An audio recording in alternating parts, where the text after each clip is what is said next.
Unë do kujdesem mirë, po inshallah m'ngel në shenjë. Po t'i kërkoj falje babit, që nuk e kam dëgjuar kur m'ka thënë mos bëj tatuazhe, se do vi një ditë që do pendohesh. Erdhi dita. E fillova me këtë të voglin, si pastaj do vazhdoj me kastravecin tim. Kavecin. Me kavecin Ja, tat. hajde mi këtu, hajde. Do heqim tatuazhin, do i heqim që na po me thonë se kemi heqi dhe ne tjerët.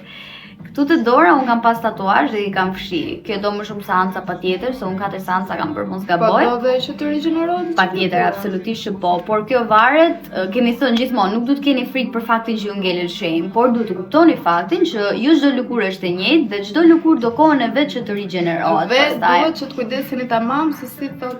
Për shembull, unë i kam hequr te dora dhe duhet keni parasysh që 3 ditë pas trajtimit nuk duhet të lagët lëkura me ujë, të paktën 3 ditë. Duhet vendosësh kremra, gjitha, nëse ti si bë për shembull si unë që mbaj dorezat, ngelet shenjë. Faleminderit. Mirë, okay, unë këtë vitin do e hedh kaq, se thash po editoje po kështu, po do bëj një video tjetër me gjithë procedurën gjërat, edhe tash përveç babit po ta them këtu si të robe. Unë do kujdesem mirë, po inshallah m'ngel në shenjë. Hajde mos ki merak. Mos e ruaj. Wish me luck. Edhe do ju them nëse m'dhem, se dalin këto thënie, po nuk dhemi. Dhemër dhem si s'dhem, po duhet me duru.